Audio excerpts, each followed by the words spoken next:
What's going on, everyone? It's time for another horror thriller review. Today we're going to talk about I Spit on Your Grave 3, Revenge is Mine, the third uh, I Spit on Your Grave film in the early 2000s. Released by Sintel Films October 23rd, 2015. It's produced by Lisa Hanson and Peter Hertzberg, written by Daniel Gilroy, and directed by R.D. Braunstein, who only did like three other films like 100 Degrees Below Zero, Layover, and Hunt for Them.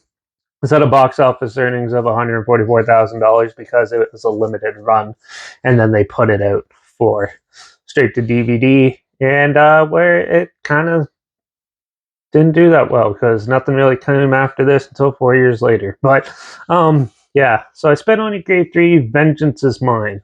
So we go back to following the original girl from the Spit on Your Grave, the 2010 remake, and she is still suffering from like PTSD from what happened.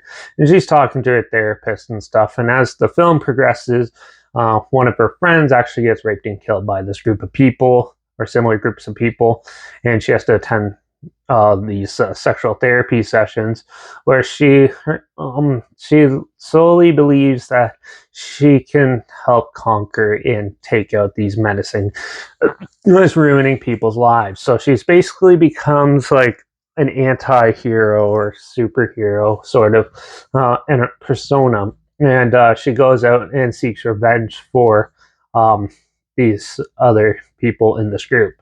But yeah, so as the film goes on, you get these brutal attempts, and then she meets this young 13-year-old girl who basically has been like raped and stuff and is very emotionally scarred. She takes it personally and goes and seeks revenge. But later on, spoiler by the way, um, she learns that the guy she just tortured and mutilated may not have actually done it to her at all.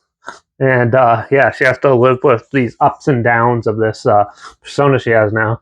And yeah, so as the film goes on, yeah, she starts going into denial about what she's done and talking. And the twist at the end is one of the funniest and amusing ones because so when you're sitting there watching her talk to her therapist, she has a blanket on.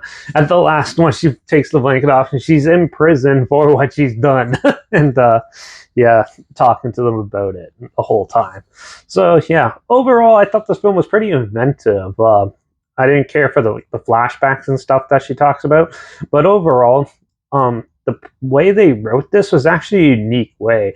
I didn't really care for like the revenge aspect, even though they did give some good torture mutilation scenes in it. Like one of the most brutal is like for the guy who supposedly raped the 13-year-old, gets tied to a chair with his pants down, flipped over onto his stomach, and gets the steel pole with a sledgehammer slammed through his butthole, and then dies like slowly right there. And that was an excruciating scene to sit through, and this one definitely will make you squirm.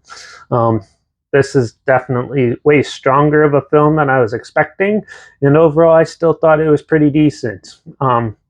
Yeah, they didn't really show very much of what happened to her friend and stuff. That was kind of just like set off in the background, and then it builds more of this. This is more straight revenge. It's not about like shock value like the first two or anything. And it's her, and she has this weird sense, and you're trying to figure out what if it's actually worth. Is it actually worth for her to do this, or should she have just stayed off? And it's like her trying to figure out that balance, and then with you as an audience member, you're figuring it out. And it was actually pretty interesting the way they set it up. And I like that twist, even though I probably just ruined it for some of you. But yeah, it made it all more real and amusing in that. And yeah, it's a little more lighthearted, I guess, but with a little more darker, disturbing substance mixed in with it. So it's a good predecessor. It's not the best movie out there or anything.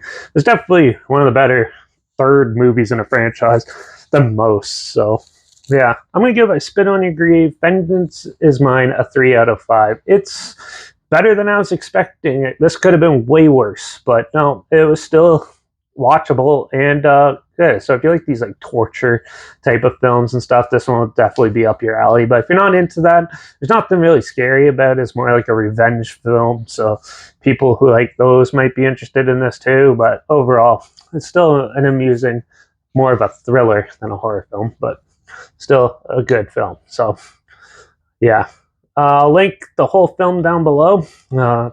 There's a site I found it on, so I'll link it down below so you watch it for free if it sounds like something you're interested in. And also, make sure you check out my Instagram that's linked down below. That's where I always post clips of films and review in the future on my stories. You have the film title and hashtag, and subgenre film and a hashtag so you're aware of it. And also my Letterbox is down below, Derek P Reviews. That's where I post my first star rating after watching the film. So follow me on one of those two platforms, stay in loop with this channel. Like this video, share it to more people aware of it. Comment your opinions of the film down below if you have any. And if you have any other films or film franchises in any genre that you want to hear my opinions on in the future, comment those down below. Try to get them as soon as I can and if I can find them. Also, if you want me to do the original I Spit on Your Grave and I Spit on Your Grave Deja Vu, let me know in the comments. I'll try to find those and review those for you. But for now, that 3, that seems enough. So enough like torture revenge for now. So but yeah, make sure you subscribe. Hope you find something weird, obscure, and odd that you probably never thought of checking out together, somewhat like this. Also, so you hear my opinions on popular films, classic films, and reviews on other things as well. And don't forget to ring that bell because we're going to go into a slasher territory for the next one. Early 90s slasher, though, so it'll be a little weird. It's the cult favorite slasher film of 1991, Popcorn. So I'm going to check that one out for the next review. So make sure you tune in for that. Watch out for all those crazy women seeking revenge on all us guys in this heinous, ugly dirtbags of society. And I guess I'll see you all in the next review. So until then, cheers.